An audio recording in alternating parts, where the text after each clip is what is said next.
Hello, and welcome to the 2021-2022 Assessment Accessibility Training. Our Assessment Services support team consists of 3 individuals: myself, the Director of Assessment Services, and we have 2 project leads, one for ELPAC and one for CAASPP.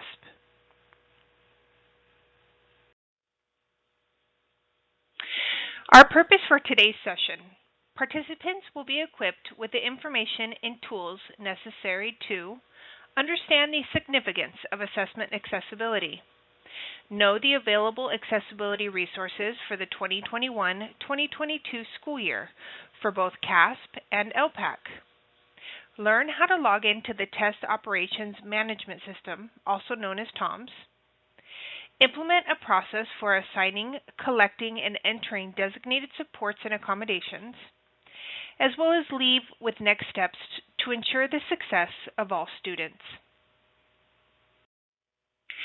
Throughout this presentation, we will be discussing the various assessments included in the California Assessment System. This includes the ELA and Math CAASPP assessment, the CAASPP for Science, known as the CAST, and the California Alternate Assessment, known as CAAF, for ELA, Mathematics, and Science. Additionally, California also provides the ELPAC. While not under the umbrella term of CASPP, the ELPAC is a vital part of California's assessment system. We may use one or more of these specific assessments during our discussion today as examples. Please keep in mind that all of these assessments play an important role in improving teaching and learning. Unless we note otherwise, the information and suggestions we provide for you apply to all of the assessments. Smarter Balance recognizes that the validity of these assessment results depends on each and every student being provided appropriate supports or resources as needed to help the student overcome barriers that may prevent an accurate demonstration of the student's skills and knowledge. Consider for a moment that in 2019, more than half of all California students tested scored below standard on the ELA assessment, and about 60% scored below standard on the mathematics assessment. Think for a moment how these statewide numbers compare with your local students. When you think about the students who have not yet scored at or above standard, why might that be? Was it because they did not learn the skills and knowledge of their grade level standards? Or was it because they faced barriers that masked their performance on these assessments? These are questions to consider when analyzing student performance results for the ELPAC and all of the CAS assessments, including the CAST, the CSA, and even the California Alternate Assessments. Now let's consider the purpose and the importance of matching accessibility resources to your students' needs. Let's begin by defining accessibility. Access and fairness are issues for all students when it comes to learning and testing. Students with specific learning needs may require accessibility resources during instruction on assessments so that they can validly demonstrate mastery of content. It is about ensuring all students having access. Some examples of this are test items that require extensive reading even when the construct being mastered is not reading, or requiring students with fine motor difficulties to handwrite their answers to essays questions when keyboarding could just be as easily used. Federal legislation defines and supports the application of universal design principles to improve fairness on all state and school district-wide achievement tests. The CAASPP and ELPAC were developed using the principles of universal design for learning with a recognition of the diverse characteristics and needs of students who participate in these assessments. To ensure that all students' accessibility needs are met, Smarter Balance created a series of accessibility resources based on the tenets of UDL. The resources are divided into 3 categories: universal tools, designated supports, and accommodations. A primary purpose of the CAASPP and ELPAC assessments is to improve everyday classroom teaching and learning. We want all students to have equal opportunities to access content material and to accurately demonstrate what they know and what they're able to do. By using the principles of UDL, the CAASPP and ELPAC, including the alternate assessments, have included resources that address visual, auditory, and physical access barriers, allowing virtually all students to demonstrate what they know and what they can do. Smarter Balance provides accessibility resources to students that they can use during classroom instruction and on assessments. There's a wide range of instructional strategies, resources, and tools that can be used in daily instruction on classroom assessments to help students access the intended and tested curriculum. Teachers can be flexible in the way they present the content, the way that students demonstrate their learning, and the ways that they design student engagement activities. The use of approved accessibility resources for any CAASPP or ELPAC assessment does not affect the student's score, nor does it count against the school district for its participation rate. Let us provide you with a quick accessibility overview. There are three types of accessibility. We have universal tools, which are available to all students and built into the TOM system. Designated supports that are also available for all students, however, must be determined by an educator and entered into TOMS. This really needs to be our focus for the 2021-2022 school year. And then we have accommodations, which are within a student's 504 or IEP. The statewide assessment system uses a multi-level approach to providing accessibility resources for students, similar to the MTSS, known as the Multi-Tiered System of Support, which is a framework that some of you may be familiar with and are using in your schools. First, universal tools are practices, tools, and resources that have been added to our accessibility vocabulary and are available to all students on the basis of their individual choice or preference. They are similar to universal supports in the MTSS framework. Second, designated supports are additional resources to support all students with a range of needs. They are similar to supplemental supports in the MTSS framework and are available to all students for whom have been identified by an adult who is familiar with the student's instructional needs. Finally, accommodations have been available and used in both instruction and assessment for a number of years. And most of you are probably familiar with these resources to support students with disabilities or students with individualized education plans or IEPs and Section 504 plans. They are similar to the intensified supports in the MTSS framework. It is important to remember that the use of approved accessibility resources do not affect the student's score. Please remember the importance of accessibility. It is critically important that we ensure that each student has the opportunity to demonstrate their understanding of the content. We need to know what each student understands, not how well they physically take an assessment. Now that you understand the accessibility types, let's look a little more closely at the accessibility categories available on the CAASPP and ELPAC so that we can start thinking about how their use can help students overcome some of the learning barriers they may be facing. Resources included in the CAASPP and ELPAC fall into these three basic categories designed on the UDL. Number one, there are resources to support students to remain engaged with the assessments. For example, by providing students with a break, a separate setting, or even noise buffers.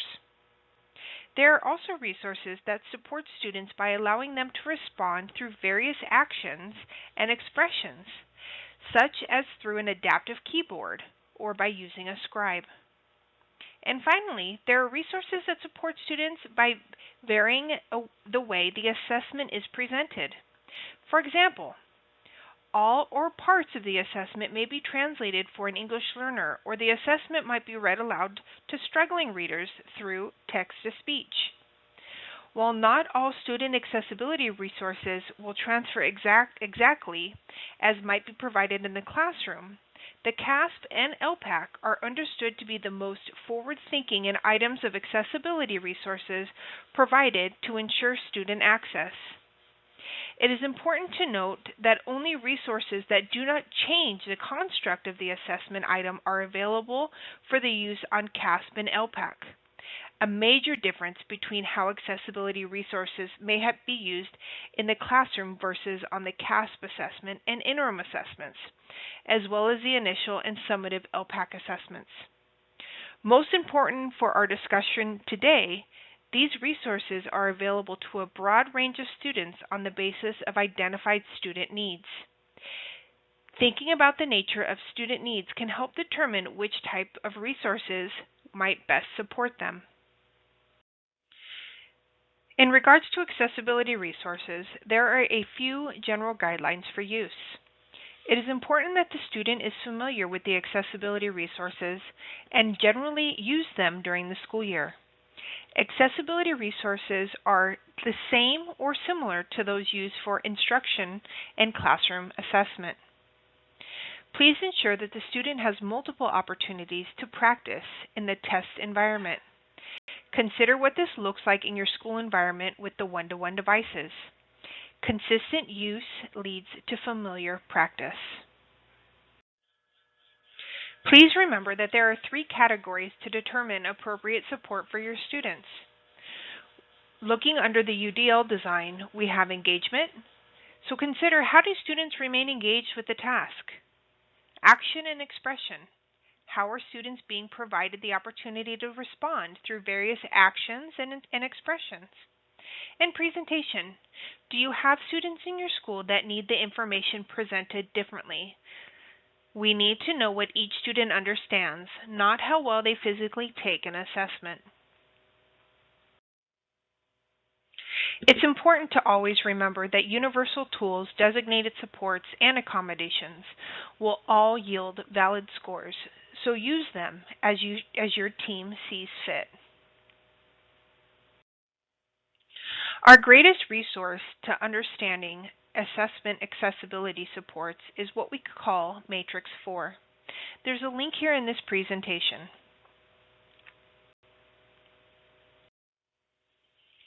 Please note that the state is updating all accessibility graphics in the near future, but this is what we call our bento boxes. We have linked all of the former matrices here for you, but please note it is broken into 4 different categories. The top 2 sections, or the top column, are available to all students. Universal supports are built into the system. Designated supports are available when identified by an educator or somebody who knows the student best. And the accommodations in the bottom left are only available to students with IEPs or 504 plans. Unlisted resources. Unlisted resources are not universal tools, designated supports, or accommodations. Do not enter accommodations as unlisted resources. Unlisted resources shall be made available if specified in the student's IEP or 504 plan, and only upon CDE approval. Requests for unlisted resources must be made to the CDE 10 days prior to testing. If the CDE determines the unlisted resources changes the construct being measured, the student will not be counted as a participation for accountability purposes. Please contact your project leads with questions and support around unlisted resources. For the ELPAC, the IEP or Section 504 team may decide to exempt a student from a domain if there are no available resources or unlisted resources that provide the student access to that domain. Guidance on exemptions for the ELPAC domain is as follows. For an overall score to be generated, A student must be assessed with the ELPAC in at least one domain for both the oral and written language composites. In the event the IEP team decides it is necessary to exempt the student from two or more domains, the team should consider using the alternate assessment to the ELPAC. However, remember, alternate for the ELPAC must also mean alternate for state assessments for the SBAC, including ELA, math, and science. Let's take a closer look. Here are what we call the bento boxes. For each of the CAASPP and ELPAC tests, the CDE has created an at-a-glance graphic that shows the accessibility resources that are available for each of the assessments. We are using modified examples to give you an idea of what information to find on these documents. It is important to note that the availability and categorization of a particular resource may vary from assessment to assessment. For example, a particular resource may be considered a universal tool on one assessment, but a designated support on another.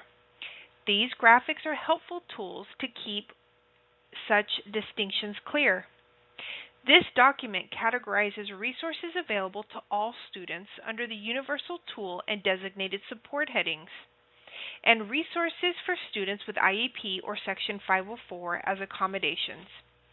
The top two sections highlight the resources available for all students with universal tools listed in the top left and designated supports listed in the top right. The bottom portions are specific, as we mentioned, to students with IEPs or 504 plans. The box in the bottom left corner lists accommodations available to those students, and the box in the bottom right corner describes the resources that are available to students taking the alternate assessment. For the ELPAC, the two boxes on the bottom right describe what unlisted resources and domain exemptions are.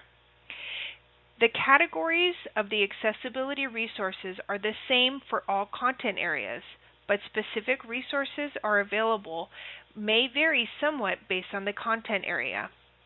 You may also note that within each section there are subjects of resources called embedded and non-embedded. Embedded resources are those provided to students within the computer testing interface. Non-embedded resources are those that must be provided to students outside of the testing interface.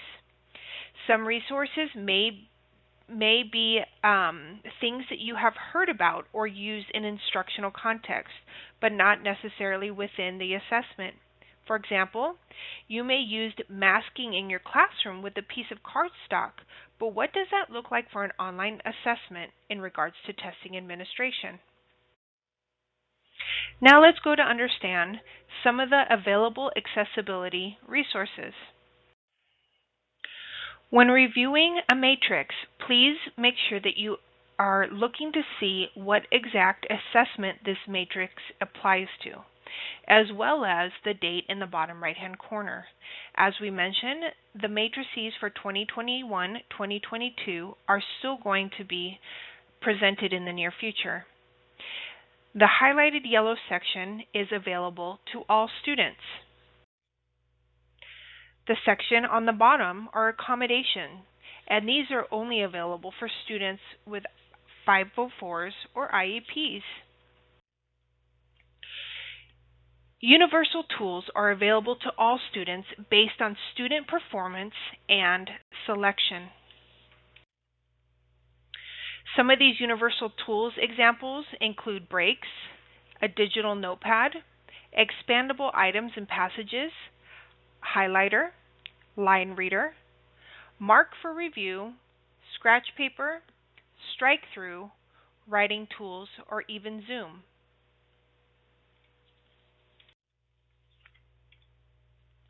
Content-specific and item-specific universal tools. So for CAST, some of the information that is presented includes an embedded calculator. There's a basic calculator for grade 5 and a scientific calculator for grade 8 in high school. Math tools, there's an embedded ruler. For science, there are charts and tools that are embedded. New this year is text-to-speech and speech to text. For CAASPP Math, we have a calculator which is embedded for grades 6 through 8 and 11, embedded math tools, and for the CAASPP ELA performance task, there's a dictionary, a thesaurus, and global notes. Designated supports. These are features that are available for use by any student for whom the need has been indicated by an educator or team of educators. So consider how teachers are making sure that these designated supports are entered into TOMS, and how school sites are using the ISAP form to upload these designated supports for students. Some designated support examples include amplification, masking, mouse pointer, scribe, turning off universal tools, separate setting. What structures do you have in place at your school site to ensure all students receive the supports they need to demonstrate their knowledge, not their test-taking abilities?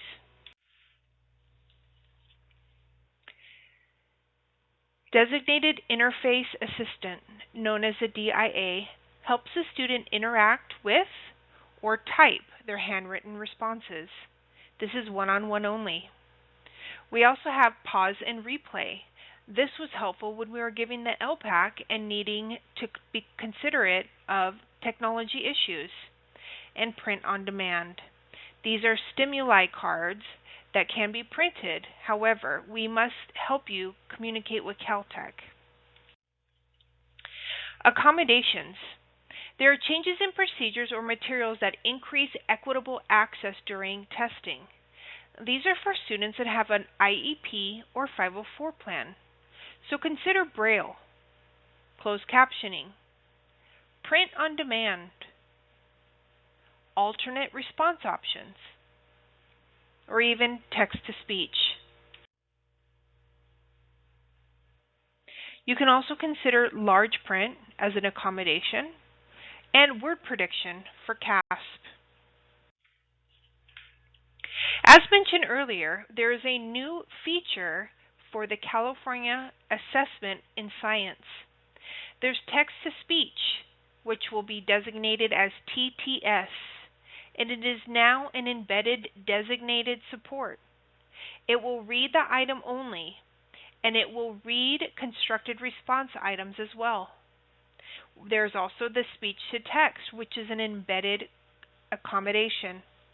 The computer will record what the student is saying. It is not yet visible on the matrix, but it is coming in the near future. What are some of the classification differences between CAASPP and ELPAC? Remember, the print on demand is designed to support as a designated support, on ELPAC, but an accommodation on CAASPP. Scribe and text-to-speech are considered accommodations on ELPAC, but can be designated supports or accommodations on CAASPP. Please ensure that your team is using the matrix when determining what supports each student needs. So what are some practical applications for testing? Well, let's think. The technology isn't working. Some adjustments that can be made is if there's an embedded support such as text-to-speech, one of the non-embeddeds is read aloud, as well as speech-to-text. Maybe you might need to get the support of a scribe.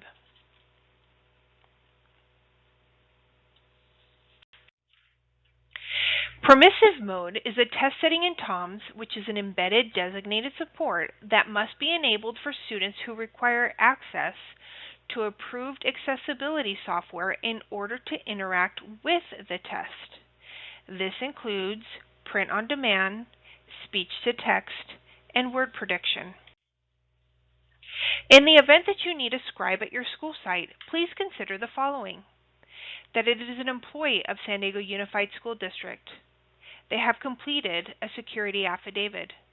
They are familiar with the student. That they have scribed for the student previously. This can be done in the classroom during a group assignment, an individual assignment, or even an assessment. and they must review and read the scribing protocol or guidelines for read aloud. Test administration reminders. Test administrators, also known as TAs, and test examiners, known as TEs, must verify that the student's designated supports and accommodations are correct before approving the student's test. So once you log into TOMS to administer an assessment, please feel free to click on what you see here as an eye, or that red box, to ensure that all of the student's designated supports are entered into TOMS. This must be done before approving the student's test. To verify test settings. If a student's test settings are incorrect, the test administrator or an examiner should not administer the test. Contact the test site coordinator to correct the test setting in TOMS. You may need to wait up to 24 hours and test the student at another time. Identification and collection of accessibility resources. The process for identifying and addressing student needs consists of consistent school-wide systems and structures, equitable practices, appropriate identification, effective tools, and monitored implementation. In order to select the accessibility resources that matches the student's needs, teachers and students must become familiar with the available accessibility resources, understand the functionality of the accessibility resources as well. Go back and think about the universal design for learning. Decisions should be based on each individual student and what they need to demonstrate their current learning.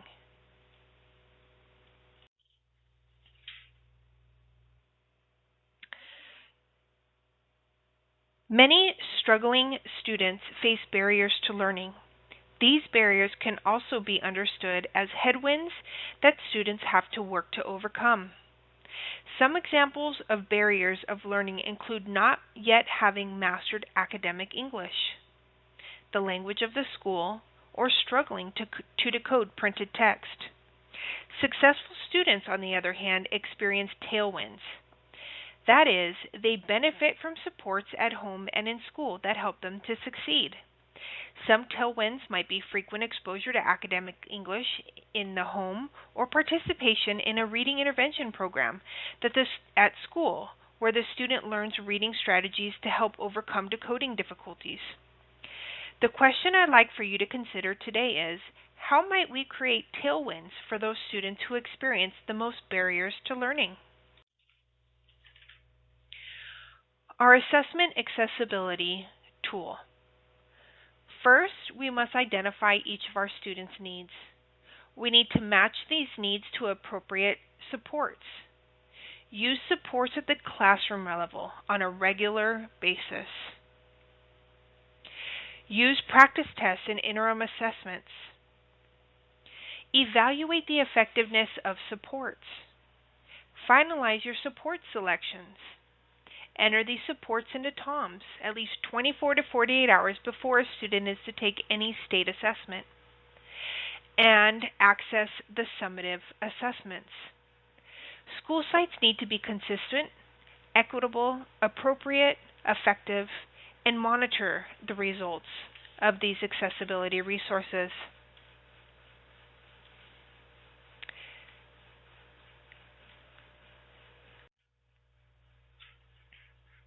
Now that your team has identified supports that they feel is appropriate for a student, your next step is to practice and training assessments to ensure their success.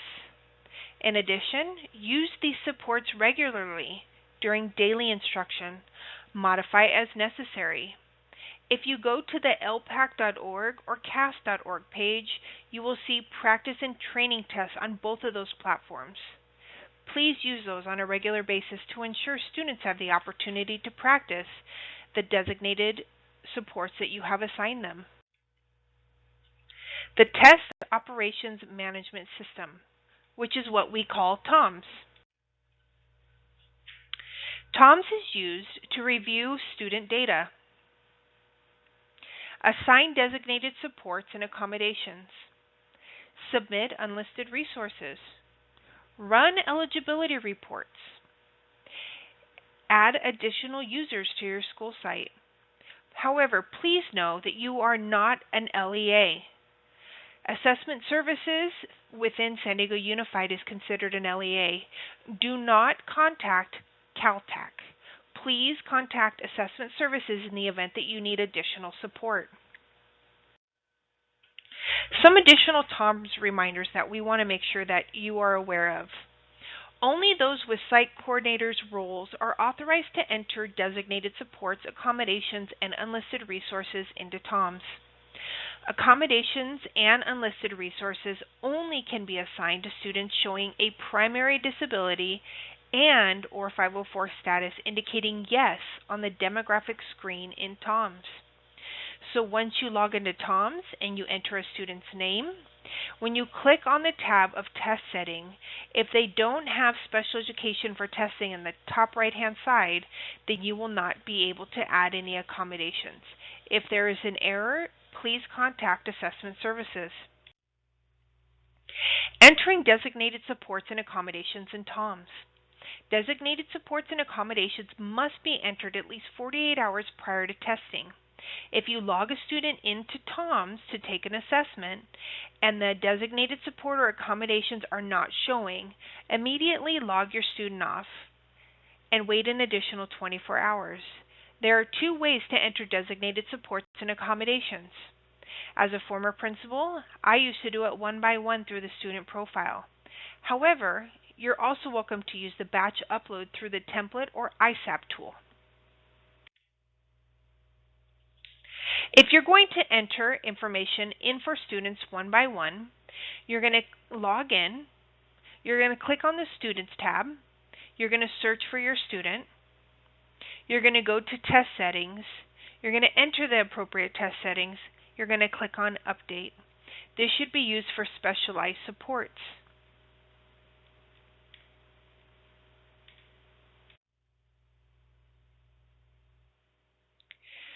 In order to do a mass template upload, you will go to Students, click on Upload, select the Download Template, click Next, and all information must be perfect in this template for it to be accepted. Assessment Services will be providing an CAASPP upload and an individual upload training in the event that sites need support uploading student supports. The TOMS online test setting template upload looks like this. You will need each of the students' SSID numbers. You will need to know what specific support for each student. And for batch uploads, consider what supports are essential for all of your students.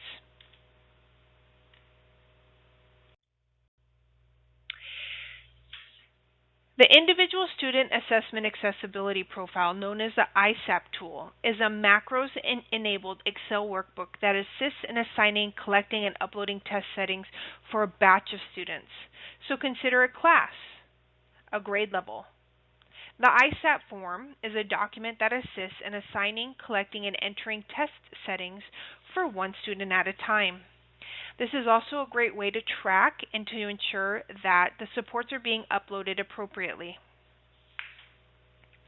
Here's what our CAASPP tool looks like on our district webpage. Please note with testing that we use SSID numbers. We do not use student local ID numbers.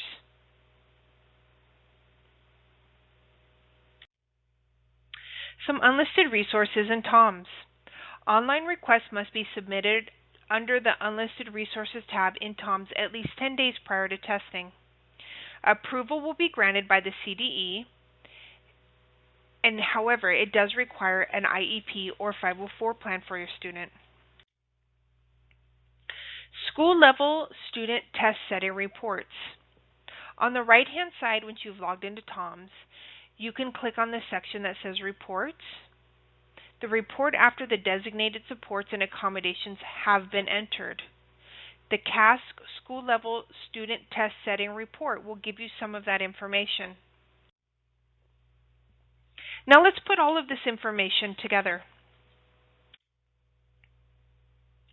The purpose of assessment accessibility is to provide students with an equal opportunity to demonstrate what they know and what they can do, resulting in an accurate reflection of the student's knowledge, skills, and ability.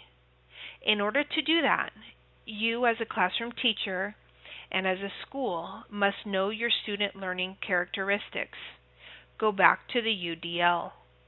What are some of these accessibility needs that we need to ensure we have put in place so we can understand what our student knows as opposed to how well they take an assessment? You must get these accessibility resources in soon so they are available for some of your practice tests and for your interim assessments. And then measure how accurate your students' results are based on what the students know and they can do.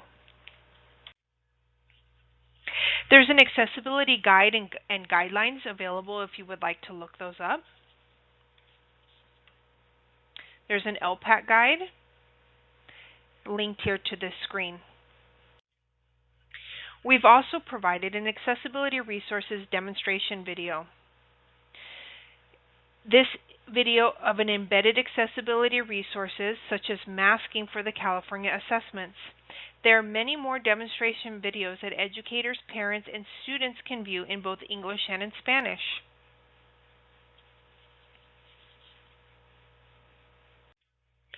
To ensure that the right individual is being contacted regarding the CAASPP assessment, please ensure that your site coordinator has gone into the My Responsibilities and added you as the ELPAC Test Site Coordinator or CAASPP Test Site Coordinator. If a designee has not been assigned, then the principal will automatically be the contact. This must be done by the site administrator. Thank you for joining us today. Please note that if you have any additional questions, Assessment Services is always happy to support. For questions regarding CAASPP, please feel free to contact Walter Shaw. For ELPAC, Ann Runge, or at any time with any additional questions, I'm more than happy to help as your Director of Assessment Services. Thank you.